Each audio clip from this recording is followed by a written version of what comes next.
안녕하세요. 1월 26일 수요예배 시간입니다. 오늘도 슬기로운 신앙생활 시간으로 함께 하겠습니다. 오늘은 선택이란 제목으로 함께 나누겠습니다. 여호수아 24장 14절에서 15절까지 말씀을 읽겠습니다. 그러므로 이제는 여호와를 경외하며 온전함과 진실함으로 그를 섬기라.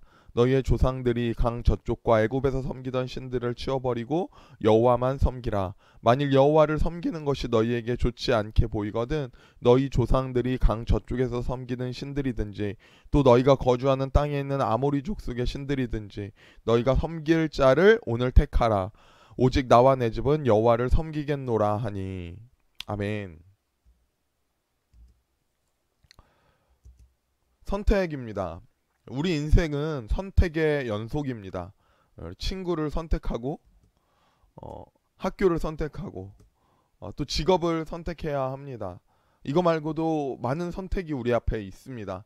이 선택을 어떻게 하느냐에 따라서 우리는 더 좋은 인생, 풍족한 인생을 살 수 있습니다. 그렇죠? 선택이 없는 삶은 없습니다. 반드시 선택을 해야 합니다. 사람은 태어나자마자 말귀를 알아들을랑 말랑 할 때부터 선택을 강요당합니다. 가장 먼저 사람이 듣는 선택이 이거죠. 엄마가 좋아, 아빠가 좋아. 무조건입니다. 이거 안 들어본 사람은 없을 것 같아요. 그런데 어린아이들은 순진하게 보통 대답을 합니다. 순진하니까요. 그런데 사실 이 질문은 선택을 하면 안 되는 질문이죠. 이 대답을 안 하는 게 좋은 질문입니다. 애인을 사귀입니다. 그럼 애인이 선택을 강요합니다. 여자친구랑 엄마랑 물에 빠졌어. 나랑 부모님이랑 물에 빠지면 누구 먼저 구할 거야? 네, 이런 경우는 선택을 하면 안 됩니다. 마음속에서는 선택을 했더라도 실제로 선택하면 안 됩니다. 입 밖으로 꺼내면 안 돼요. 이런 것처럼 우리는 의외로 선택하지 않는 것이 더 지혜로울 때도 있습니다. 이런 게 처세술이잖아요. 사실 우리나라가 이 중국 의존도, 미국 의존도가 둘 다 높잖아요. 그러니까 우리나라가 뭐 어떤 상황에서 직접적으로 한 나라를 선택한다? 사실 이러면 손해죠. 우리는 한 나라랑만 무역할 거야. 이러면 손해잖아요. 우리나라의 상황, 뭐 위치 이런 거 고려하면서 선택을 안 하면서 사이에서 잘 조율하는 게 뭐 지혜롭다고 할 수도 있잖아요. 다른 말로 바꿔볼게요. 선택은 사실 어떠한 손해를 우리에게 가져오게 합니다. 그렇죠? 그러므로 우리는 선택할 때 어떻게 해야 합니까? 신중해야 합니다. 눈치도 중요하죠. 선택할 때는 다른 쪽을 선택하고 한쪽을 선택하지 않음으로 인해서 손해를 보니까요. 우리 인생에서는 반드시 필수적인 선택들 말고는 선택을 안 하는 것이 좋을 때가 많은 것도 사실입니다. 그런데요, 우리에게 선택을 강요하는 것이 있습니다. 그것은 바로 사랑입니다. 사랑은 우리에게 선택을 강요합니다. 아무리 손해보고 아무리 힘들게 되는 상황이 오더라도 그럼에도 선택하게 하는 것이 사랑입니다. 결혼입니다. 흔히들 요즘 결혼을 뭐라고 말하냐면 이렇게 많이 말해요. 인생을 걸고 하는 모험이다. 요즘은 뭐 결혼율과 출산율이 엄청 떨어졌잖아요. 그래서 이 말에 더 강하게 공감이 되는 것 같습니다. 사실 연애는 행복한 것 투성이지만 결혼은 현실이다라고 말합니다. 그럼에도 불구하고 이 결혼을 선택하는 애가 있습니다. 어떻게 될지 모르는 불확실한 미래 속에 선택한다? 뭐 결혼을 하는 것이 더 행복할까? 이렇게 앞날을 알 수 없음에도 불구하고 선택하는 이유. 왜 그럴까요? 사랑이 눈을 멀게 하니까요. 이 사랑이 선택을 강요하니까 그렇습니다. 그러니까 오늘 제목의 선택은 이런 의미에서 선택입니다. 하나님은 우리에게 사랑을 요구하십니다. 하나님이 우리에게 요구하는 것 다른 것 아닙니다. 사랑입니다. 그런데 그 사랑은요, 우리에게 선택을 강요합니다. 그 사랑이 우리에게 선택하라고 합니다. 오늘 본문을 한 번 더 읽어보겠습니다. 우리 여호수아 24장 14절부터 15절까지 말씀입니다. 그러므로 이제는 여호와를 경외하며 온전함과 진실함으로 그를 섬기라. 너희의 조상들이 강 저쪽과 애굽에서 섬기던 신들을 치워버리고 여호와만을 섬기라. 만일 여호와를 섬기는 것이 너희에게 좋지 않게 보이거든 너희 조상들이 강 저쪽에서 섬기던 신들이든지 또는 너희가 거주하는 땅에 있는 아모리 족속의 신들이든지 너희가 섬길 자를 오늘 택하라. 오직 나와 내 집은 여호와를 섬기겠노라 하니. 아멘. 여호수아서의 마지막 부분입니다. 여호수아의 모습이죠. 네, 가나안 정복이 끝났습니다. 지파별로 땅을 나누고 이제 이 땅에서 가나안 땅에서 살아가면 됩니다. 네, 그때 오늘 본문에서 여호수아는 선택하라고 합니다. 너희가 섬길 자를 오늘 택해라. 여호와를 섬길지 애굽신 섬길지 아니면 여기 가나안 땅 우상 섬길지 너희 지금 선택해. 이렇게 말하고 있습니다. 사실 이방신은 굉장한 메리트가 있습니다. 이방신을 보면요, 성적으로 문란하게 제사를 드립니다. 또 열광적으로 막 예배드리고 제사합니다. 네, 이방신을 섬기는 것만으로도 이스라엘에게 쾌락을 갖다 줍니다. 그리고 이제 가나안 땅에 살아갑니다. 가나안 땅에 살아가는데 가나안 땅에 있는 신 섬겨도 되는 거 아닙니까? 예. 비를 내리게 하는 신, 다산하게 하는 신 섬겨도 되는 거 아니에요? 이제 가나안 땅에서 이스라엘이 살아가는데 이방 신들은 좋은 신으로 보여집니다. 그렇죠. 하지만 여러분 하나님은 어떤 분일까요? 하나님은 어떤 분입니까?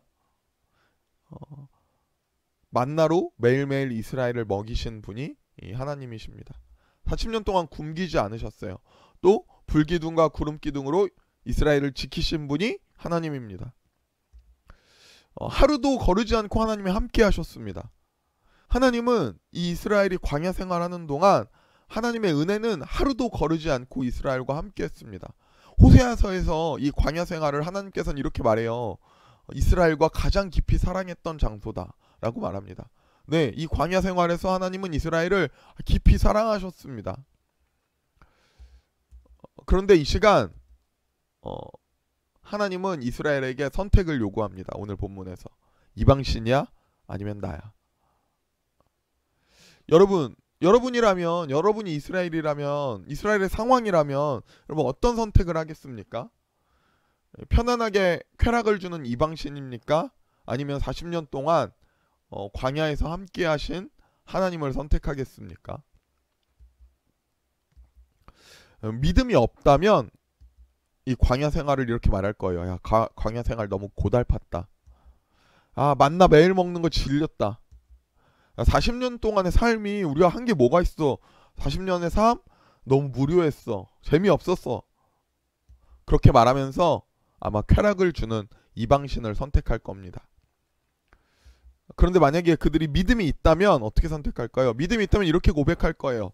광야 생활은 하나님과 동행하며 사랑하는 행복한 시간이었어. 하나님이 먹이시고 하나님이 입히시고 하나님이 함께 하시는 은혜의 40년이었어. 이렇게 고백할 겁니다.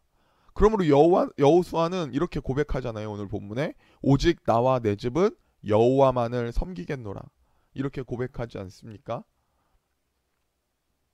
우리도 믿음의 백성이 되어서 우리의 삶 속에서 이렇게 믿음의 고백을 했으면 좋겠습니다. 자, 이스라엘 백성의 방관입니다. 아합 시대 때는요, 이 엘리야는 바알과 전쟁을 합니다.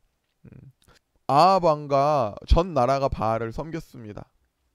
열왕기상 18장에 엘리야가 백성에게 이르되 여호와의 선지자는 나 홀로 남았으니 바알의 선지자는 450명이로다. 아멘. 엘리야가 이 850명 아세라 선지자 합쳐서 850명의 바알과 아세라 선지자들과 싸워 승리합니다. 이기는 장면이 오늘 이 사진 그림에서 나오죠.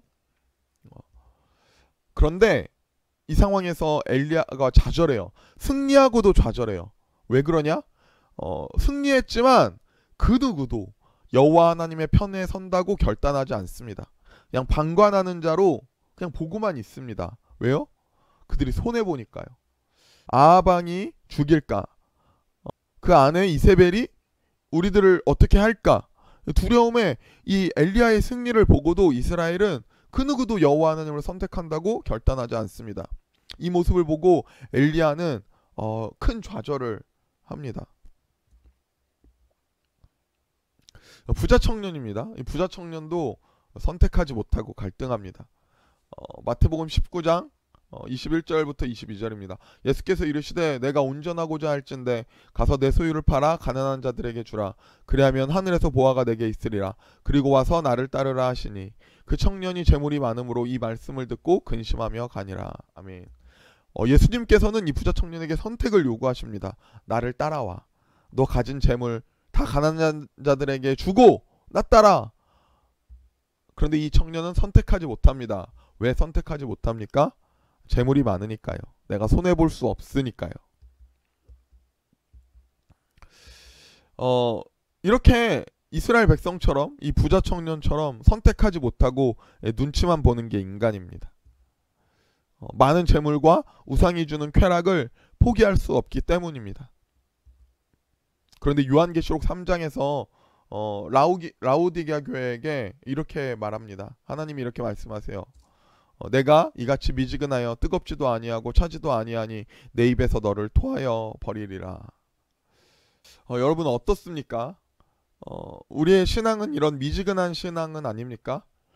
사실 이방신을 선택할지 하나님을 선택할지 선택하는 그 선택 보면 어떻게 보면 당연해 보이지 않습니까? 하나님을 선택해야지. 어떻게 하나님이 그렇게 우리를 인도했는데 함께 하셨는데 광야 생활을 어떻게 이방신을 선택해 할 수도 있어요. 근데 이게 쉽지 않은 겁니다. 인간은 어떻게 하고 싶은 게 인간입니까? 여기 한 다리 저기 한 다리 걸치고 선택하고 싶지 않은 게 인간입니다.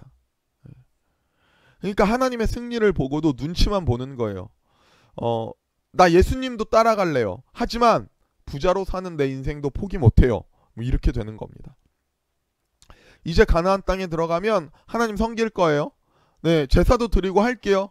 그런데 가나안 땅에 신이 주는 그 쾌락, 그것도 너무 좋은 거예요. 그거 포기 못하는 거예요. 이 미지근한 백성, 뜨겁지도 않고 차지도 않은 우리에게 하나님 말씀하십니다. 내 입에서 너를 토하여 버리리라. 여러분, 하나님은 우리에게 사랑을 요구하십니다.